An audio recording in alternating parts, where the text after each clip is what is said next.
Hi, this is Kylie with Fem and Flow. I hope everyone's having a great day. Today, I want to talk about the absorption and transmutation of energy, and this goes flawlessly with the last two episodes where I've been talking about divine feminine and divine masculine energy. If you listen to my other episodes, I mention often that Mother Gaia or the Earth absorbs low vibe or negative frequencies and transmutes it into neutral energy. I've mentioned how this energy is very potent on the ley lines of Earth, and in the past, this energy has been utilized by the dark. I specifically mentioned the Vatican is located on one of these ley lines. In my previous episode titled Source or God Energy is Divine Feminine, I talked about the macrocosms and microcosms of it all, and mentioned that Mother Gaia or Earth is Divine Feminine. Absorbing low vibration or negative energy and neutralizing it is an aspect or characteristic of Divine Feminine energy. Transmutation of energy is a Divine Masculine aspect or characteristic. By transmutation, I mean actively shifting the vibration or frequency of this energy. You can transmute negative or low vibration energy into high vibration energy. Feminine energy is more passive, while masculine energy is more active. I mentioned on another episode that while in physical incarnations, no matter which gender we are currently embodying, we need to have a balance of divine feminine and masculine energies. When we are a balance of divine masculine and feminine energies, we will have more harmony within ourselves and in our partnerships and relationships. What I just said about absorption and transmutation is a great example of this. Here, we certainly need to have a balance of divine feminine and divine masculine energies. First, let's look at the divine feminine side of this. If we are constantly absorbing low frequency energy around us and neutralizing it, it's going to get stuck in the body. This energy can manifest as pain, disease, and other health issues. Look at Mother Gaia as an example here. She has been absorbing all of the negative vibes of humanity. And I'll come back to this in a moment because it's really important. Now let's look at the divine masculine side. Divine masculine is action, but we can't transmute anything if we don't absorb it first. So here, the divine masculine can't even take action without being rooted in the divine feminine energy first. We all need to be balanced in these two energies to be able to absorb low frequency energy and then transmute it into high frequency energy. In my previous episode, I talked about the macrocosm and microcosm relationship or the concept of fractals. I said source or God energy is divine feminine energy, and divine masculine energy splits from the divine feminine energy. And I just said the divine masculine needs to be balanced and connected to the divine feminine essence in order to actually transmute anything at all. To be able to actually transmute energy, you must first absorb it.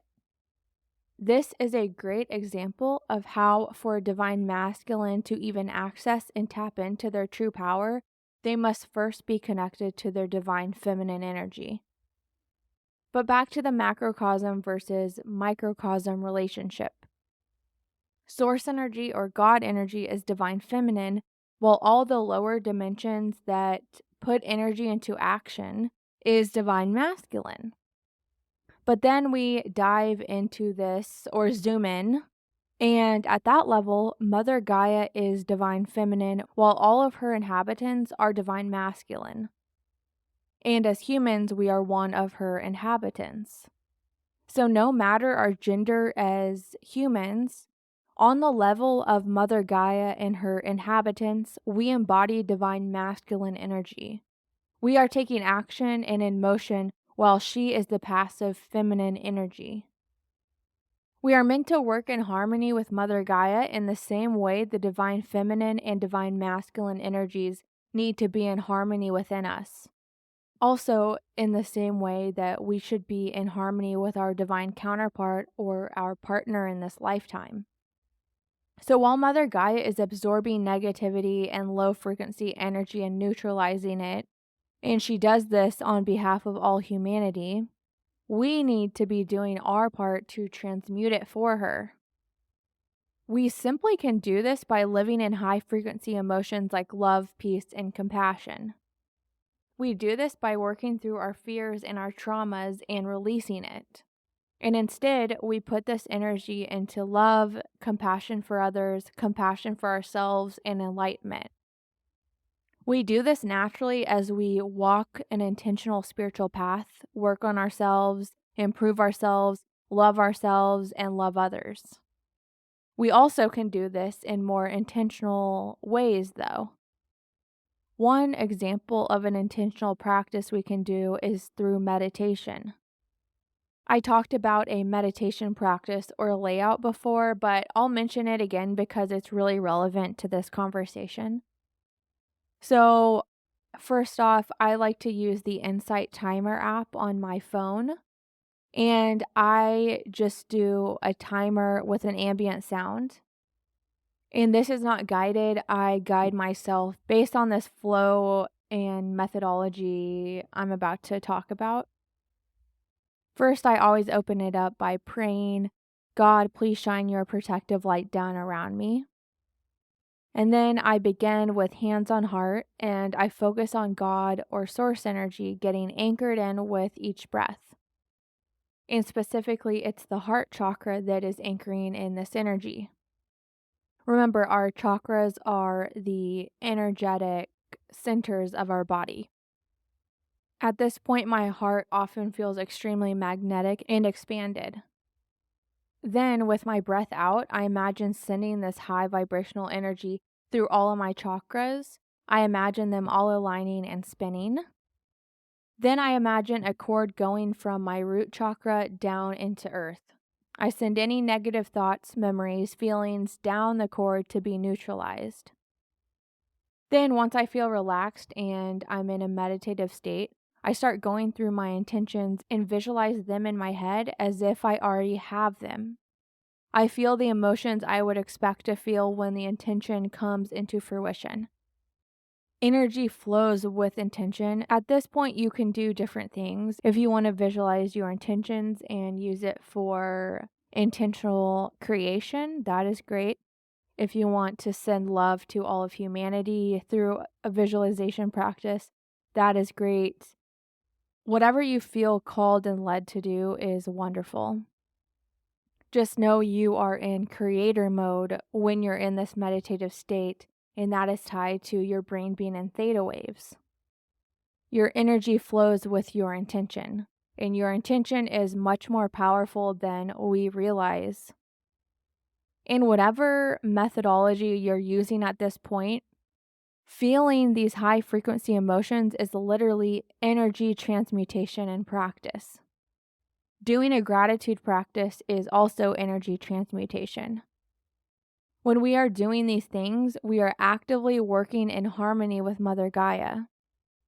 I mentioned this, but another thing I do during my meditations sometimes is visualize good things for humanity and Mother Gaia. I'll visualize light flooding the planet and spreading love and light. I will visualize mass spiritual awakenings and humanity coming together in peace and compassion. And then sometimes I'll be more in a meditation where I feel guided to do or think about certain things. Insights will come up, or I'll just start to visualize whatever I am guided towards. Sometimes it's sending love to a certain part of my body or imagining my body all working properly and in really good health. All of this is transmutation. So when we meditate, we aren't just helping ourselves, but we are also helping Mother Gaia and the whole universe. Everything is connected. I've mentioned this before, but it applies here. If someone comes at us with hate or negativity, we can transmute it by having empathy, compassion, and understanding. Then we really need to move that energy out We need to feel the emotions that come up, but then release it, get it out of our body. Never just shove the emotion down. We really need to face it and get it out because that can be stored in our body. This is the balanced approach. This is being balanced in divine feminine and masculine energies. An imbalanced feminine approach would be to take the hate and negativity, absorb it, and be passive. An imbalanced masculine approach would be to take action, be confrontational, and send that energy back. And I mean send it back without transmuting it. Send hate or low vibration emotion back, essentially. Like I said, for the divine masculine to truly tap into the gifts of balanced energy, they must tap into the divine feminine energy. An imbalanced masculine will be very in their ego. No matter if someone is more imbalanced one way or another, and by that I mean someone being more in their masculine energy versus feminine energy, it doesn't matter. They are still imbalanced in both divine feminine and masculine energies.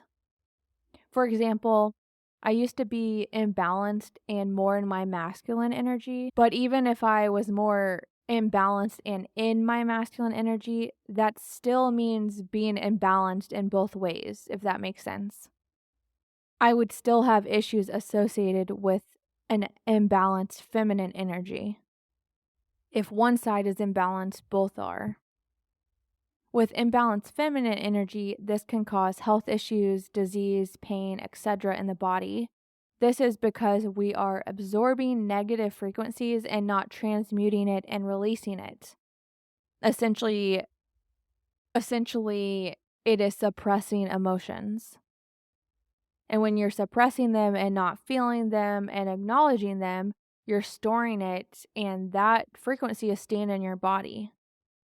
This also can cause weight gain and autoimmune issues. Many women absorb the negative energy of their families and try to keep everyone happy. This is a stereotype and we hear it often. Women sometimes can make everyone else happy and feel cared for, but then forget to take care of themselves. We never should glorify this or think this is the ideal woman. Women need to properly care for themselves, protect their energy, speak up for themselves, and speak their truth. Obviously, both men and women need to do this, but historically it has been women who face this issue more. And remember, when I say divine feminine and divine masculine energy, I'm not referring to a gender. Like I said, there are things we may already be doing that transmutes low frequency energy into high frequency energy. I mentioned meditation, gratitude practices, self-improvement, and growth. If you don't do these things, I recommend starting and set the intention to transmute low frequency energy into high frequency energy. And even if we are in a good place now, we may have past emotions or trauma trapped in our body that can manifest as pain, disease, weight gain, illness, etc. To target this, we can be intentional and do a somatic release practice. You can look up different methods for this, but something I started doing recently is doing hot yoga. The underlying basis for this is simple. First, set the intention, then target and stretch into or create movement and therefore flow of energy through the areas in your body where energy is stagnant. Pain is stagnant energy or areas in the body where there is poor energy flow. So I've been setting intentions before hot yoga classes, and one of them is to release any stored emotions and stored trauma. I also set the intention to anchor in six-dimensional energy. I talk about six-dimensional energy in detail in other episodes. It will take time and won't happen right away, but set this intention each time and work on it. Another thing you could do and look into is ETF tapping. And another thing that releases emotion and transmutes it is crying. We need to stop associating crying with weakness. Crying can be a response to an overstimulated nervous system. When you're overwhelmed, your body might release emotions through tears as a way to manage or transmute that stress or emotional load. And crying can lower stress hormones like cortisol. It can be an outlet for emotional energy that might otherwise remain bottled up. And after crying, many people feel a sense of relief or calm, which helps in returning to a more balanced state.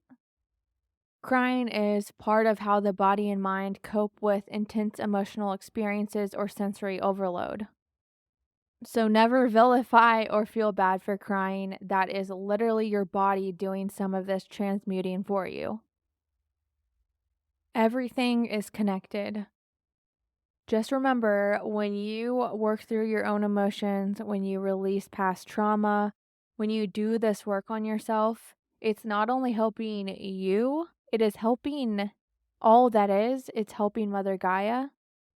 Everything is so connected, way more connected than we ever realize. And also, even if you're in a really good mental spot right now and you feel like you work through emotions when they come up and you handle it and you transmute it, if there's any tension in your body and you've had past traumatic experiences or have held your emotions in the past, definitely look into some sort of somatic release practice. And that's just so you can get all the energy flowing in your body and release all of that stored up emotion. I think that will be super beneficial for us all. So, just a side note, you may have seen this. I've started posting episode transcripts in the description of every episode, and that is linked to a Google Drive. If someone prefers reading through it all, or that helps you conceptualize it all better, definitely go check that out. I started that a few weeks ago, and it's taking some time to go through all the past episodes and make sure the transcripts are edited properly. So eventually I'll have all of the episodes up. And if you are interested in going back and reading it all, it definitely makes sense to go in order, actually. I never planned this, but it's all divine guidance. It's wild and it's magical, but that's how it all flows. It's pretty interesting. So I might go back and number all of them as well. It's all a work in progress and it's going to take a little bit of time, but that will be done eventually. And then that will be another way to get all of this good information out there. That's all I have for this week. I hope you enjoyed it. Like always, please share with a friend, share with someone you think this will resonate with. Subscribe to my channel and give me a 5-star review. I love you all and have a great week.